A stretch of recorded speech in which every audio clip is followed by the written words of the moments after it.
Charles, how long have you known about Andrew and Epstein? Have you been protecting Andrew from prosecution? Charles, how long have you known about Andrew and Epstein?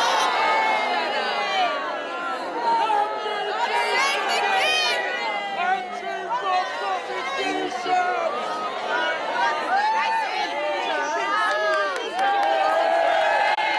Folks, Britain is in a watershed moment. The involvement of Andrew Mountbatten-Windsor, formerly known as Prince Andrew, and his association with the notorious international PDF isle and human trafficker Jeffrey Epstein has reached crisis levels. Can the monarchy survive this? Will this be the domino that sends the entire system crashing down? And folks, it doesn't matter to me what anyone calls him. The idea of stripping him of his HRH title means fuck all. I don't know about you, but I could care less if anyone calls him Prince Andrew or not. The man needs to be in prison. And this slick move by Charles last year to strip his disgraced younger brother of his title was simply a cover to pacify the masses while not actually doing anything at all, and hoping for the scandal to die down. Besides, Andrew still retains the title of Duke because only an act of Parliament can change that. And since the dukedom is a legal peerage, the king can't actually take it away on his own. Now, Andrew is not the sovereign and doesn't have personal legal immunity. However, he is protected by royal prerogative, the king's private wealth, and the palace's ability to use their influence on the press in order to keep certain matters out of the public eye. And the core question today is exactly what it was in 1649. Is the UK a true democracy? It's a literal existential crisis.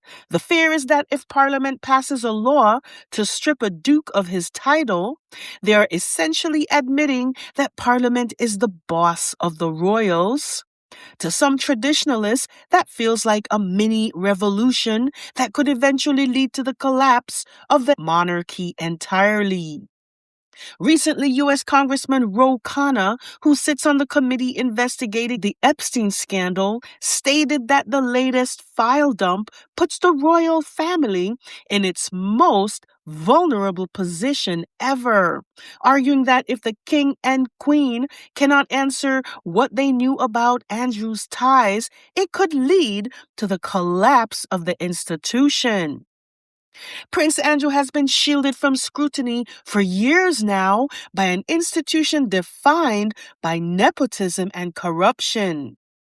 As pressure mounts on Andrew to testify before the U.S. Congress, the royal family continues to close ranks, throwing out distractions about title removals in order to avoid the obvious question: will Prince Andrew be held accountable for his alleged participation in the various crimes connected to Jeffrey Epstein? Recently, reports surfaced that Andrew allegedly sent classified state secrets to Jeffrey Epstein in exchange for having young women flown to him.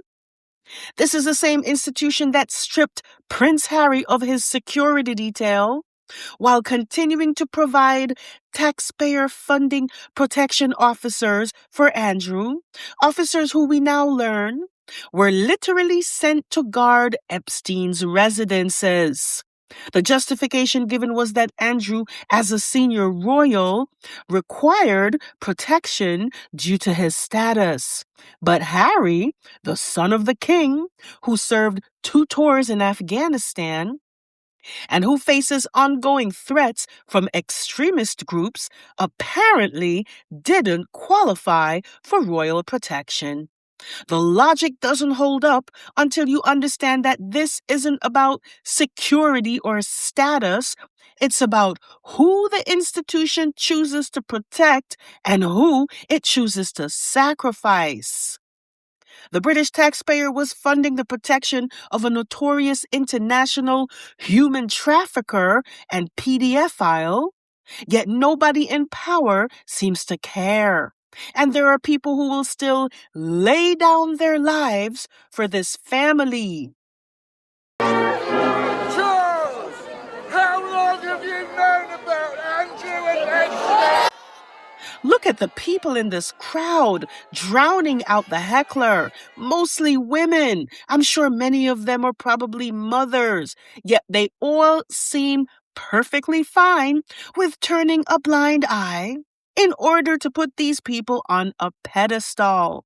Imagine being so starstruck by these unremarkable people who've profited off charities, state schools, the NHS, and who can grab any land they desire with the participation of a weak and obsequious parliament and a press that never challenges them, and who are involved in the most abhorrent acts against the most vulnerable members of society.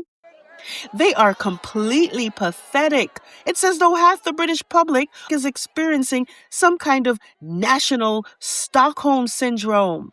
To understand how we get here, you need to understand who Prince Andrew was before any of this became public. Andrew Albert Christian Edward Mountbatten-Windsor was born in 1960, the third child and second son of Queen Elizabeth II. But unlike his older siblings, Charles and Anne, Andrew arrived at a different time in the Queen's reign. By then, she'd been on the throne for 8 years and had time to actually be a mother in ways she couldn't before. And Andrew became her favorite. While Charles was being sent to the harshest boarding schools to build character, Andrew got a much gentler upbringing. The Queen doted on him, laughed at his jokes, and indulged his every whim in ways she never did with Charles. It created a dynamic where Andrew genuinely believed he was special, that rules applied differently to him. The stories about Andrew's behavior started early. Staff members and royal protection officers all had stories. There were reports of him screaming at staff, demanding that servants walk behind him at a specific distance. Palace staff called him rude and demanding, with some describing him as downright abusive. The common thread was Andrew's inability to regulate his emotions or treat people with basic dignity. Former royal protection officers have spoken about how difficult he was to work with. Andrew treated them like personal assistants and errand boys. He'd send them to fetch coffee, run personal errands, and generally abuse the privilege of having taxpayer-funded staff at his disposal. And the palace enabled all of it because challenging Andrew meant challenging the Queen's favorite, and nobody wanted to do that. By the time he reached adulthood, Andrew had learned an important lesson. He could get away with anything. One incident in 2016 involved Andrew ramming his car into the gates of Windsor Great Park because the sensors had malfunctioned. Instead of taking a 1-mile detour to get to his home, he thought it best to use his Range Rover as a battering ram, destroying both the car and the gate. No official investigation was launched because the Crown Estate refused to report the incident. And then there are the teddy bears. According to multiple staff accounts, Andrew had dozens of stuffed animals arranged on his bed in a very specific pattern. There was a laminated photograph showing the exact positioning of each teddy bear, and the housekeeping staff were required to follow this diagram precisely when making his bed. Staff members said he'd conduct inspections, and if a single teddy bear was out of place, even by a few inches, Andrew would berate them. The teddy bears became emblematic of everything unsettling about Andrew, a grown man suspended in adolescence, but they also hinted at something far more unsettling, a troubling compulsion to blur the boundaries between childhood innocence and adult sexuality. Andrew joined the Royal Navy in 1979, trained as a helicopter pilot, and by 1982 found himself in the middle of a war.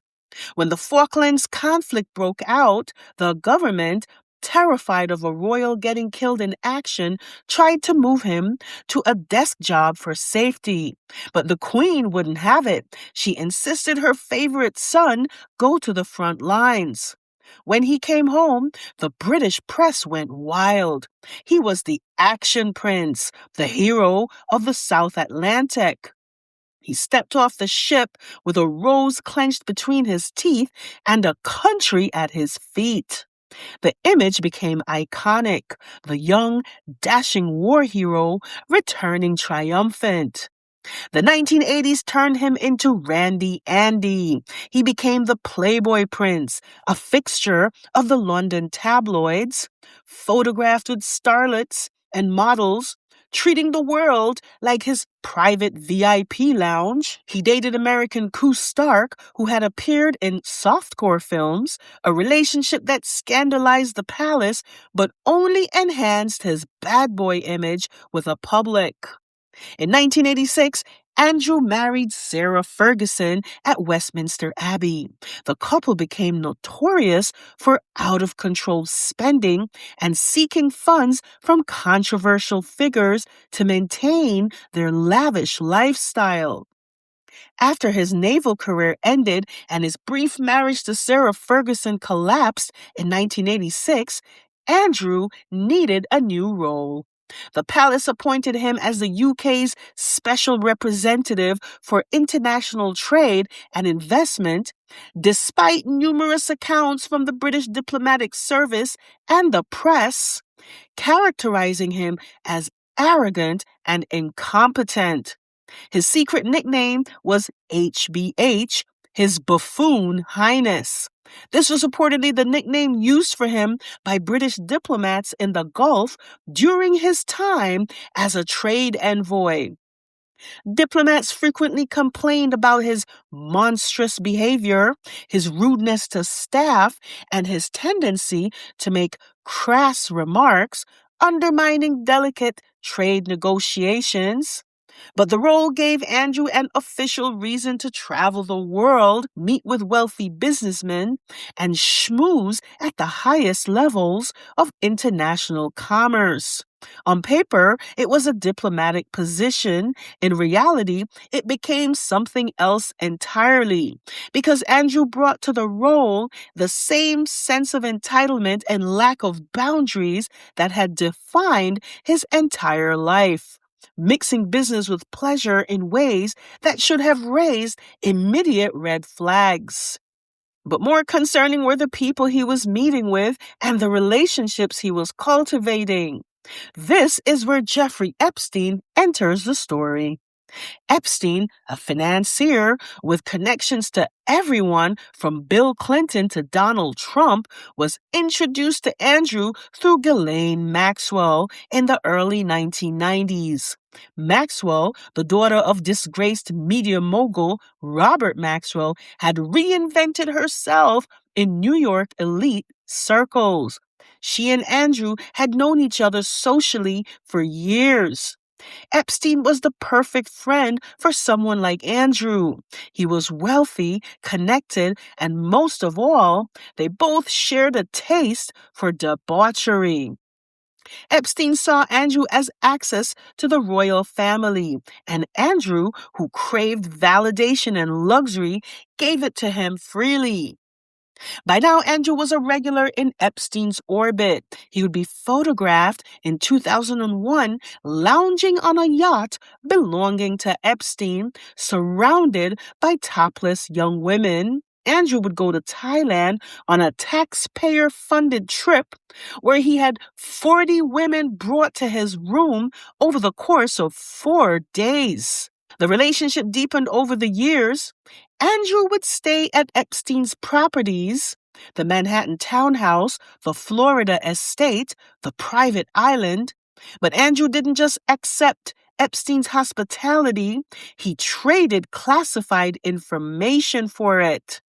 Newly released emails show that in October 2010, Andrew sent Epstein his full travel itinerary for a taxpayer-funded trade tour of Southeast Asia, including a highly sensitive government report to Epstein just 5 minutes after receiving it from a special advisor, and contain privileged information about market trends, upcoming government contracts, and private meetings with foreign leaders.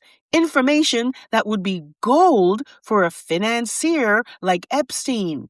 In short, insider trading and a violation of the Official Secrets Act. While the British taxpayer was worried about the rising cost of living, insufficient heat, and poor housing, Andrew was forwarding Epstein confidential briefings regarding investment opportunities in the Helmand province in Afghanistan, a war zone where British soldiers were actively dying at the time. And what did Andrew get in return? Young women. Reports suggest that Epstein would arrange for women to be flown to meet Andrew wherever he happened to be.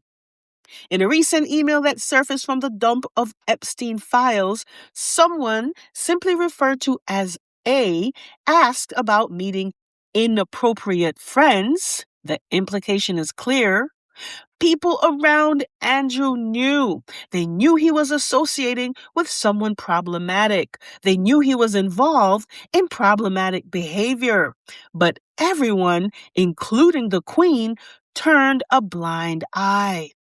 Andrew didn't just visit Epstein's homes, he brought Epstein into his world. There are accounts of Epstein being invited to dinners at Buckingham Palace, acting as though he were a member of royalty himself.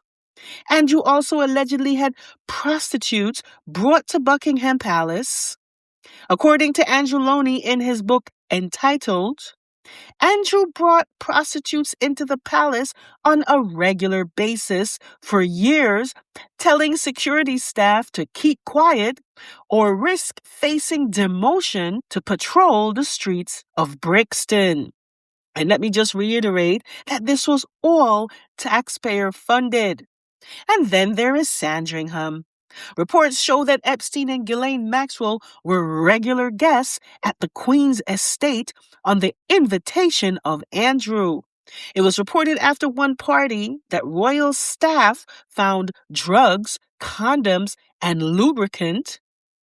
And recently, the DOJ released this black and white photograph showing Andrew lying across the laps of several women in the saloon room at Sandringham, with Ghislaine Maxwell visible in the background. The Queen's Sandringham estate would also become the site of an unsolved murder. On New Year's Day in 2012, a dog walker and his young son stumbled upon the partially clothed human remains in a wooded area near Amner on the Sandringham estate, the Queen's private Norfolk residence where the royal family had just spent Christmas. The body was found about 200 yards from a country lane, roughly 3 miles from Sandringham House itself. The remains were identified as 17-year-old Alyssa Dmitrieva, a Latvian teenager who had immigrated to the UK with her family in 2009. She was reportedly seen entering a green Lexus GS300 with 2 men later identified as 2 Lithuanian men who were arrested in May 2012 on suspicion of murder. However, despite fibers from Alyssa's clothing matching fibers found in the car, the Crown Prosecution Service ultimately decided that there was insufficient evidence to bring charges against the men, and the two men fled the UK and were never seen again. In the most recent trove of information from the Epstein files, it was revealed that Epstein was extensively involved with figures from Lithuania as part of a human trafficking network, where he was regularly supplied with women from Eastern Europe. Now, folks, that will all have to be discussed in a separate video. In 2015, Virginia Giuffre filed a lawsuit alleging that she'd been trafficked by Epstein and Maxwell and forced to have sex with Prince Andrew on 3 separate occasions. She was 17 years old. Andrew denied everything. He claimed he'd never met her, despite a photograph showing them together with Ghislaine Maxwell in the background. He gave the now infamous Newsnight interview where he claimed he couldn't have been with Virginia on the night in question because he was at a Pizza Express in Woking with his daughter. He also claimed he had a medical condition at the time that prevented him from sweating, which contradicted Virginia's description of him. The interview was a disaster. Instead of clearing his name, it made him look evasive, entitled, and completely out of touch. The public backlash was immediate. But Virginia's allegations were just the beginning. Just last week, Brad Edwards, the U.S. lawyer representing over 200 Epstein survivors, went public with a new client's testimony. The woman, who was in her 20s at the time, alleged that Jeffrey Epstein sent her to the UK in 2010 specifically to have sex with Andrew at Royal Lodge. The 2026 document release includes 3 undated photographs that appear to show Andrew kneeling on all fours over an unidentified woman who is lying flat on her back on a floor. In February 2011, hours before the emergence of that bombshell photograph of Andrew with 17-year-old Virginia, Andrew did something else.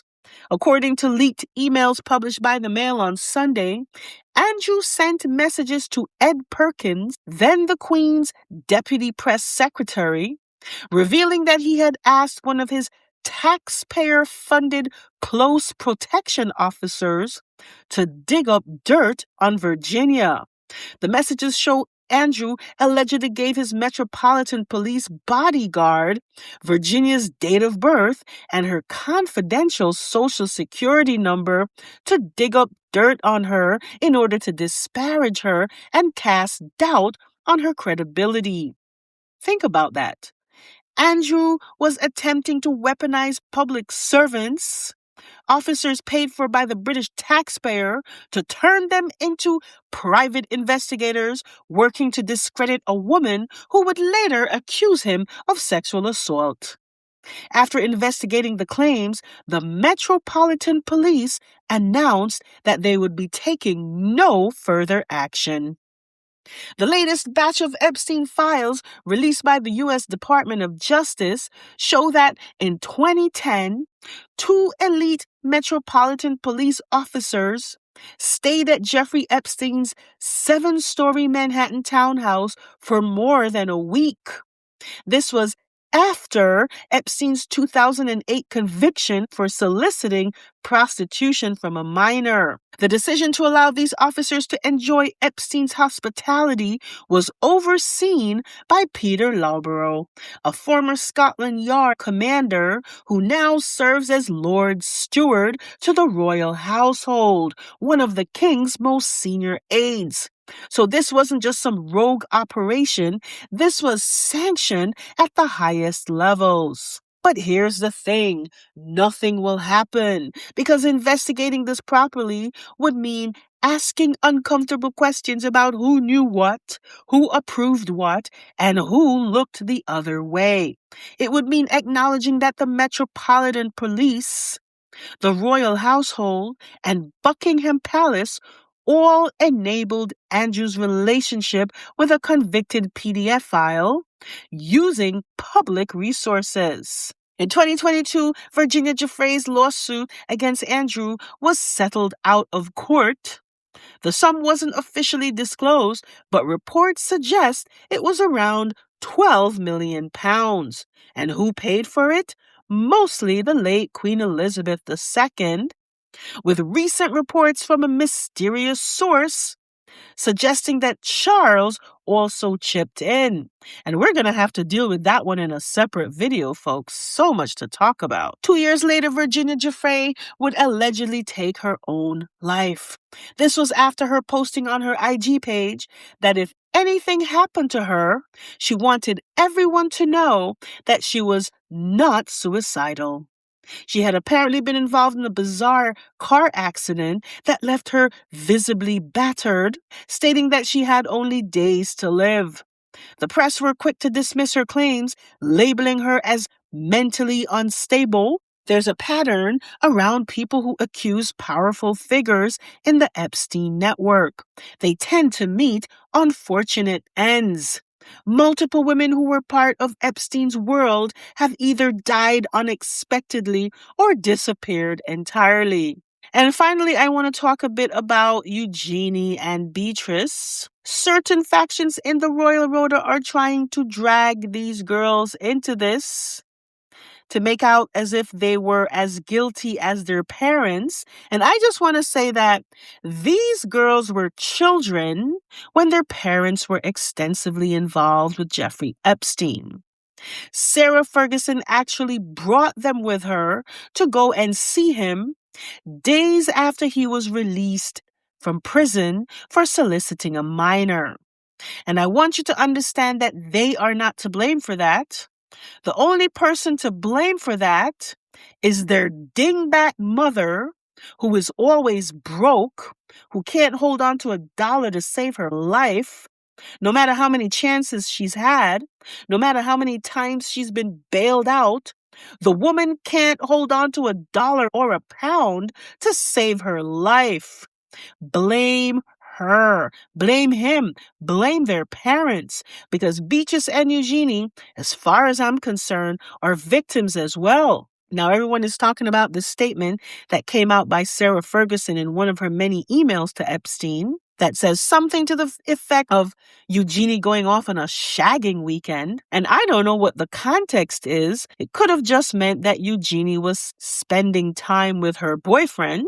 But it did make me think, were Andrew and Sarah capable of pimping out their own children?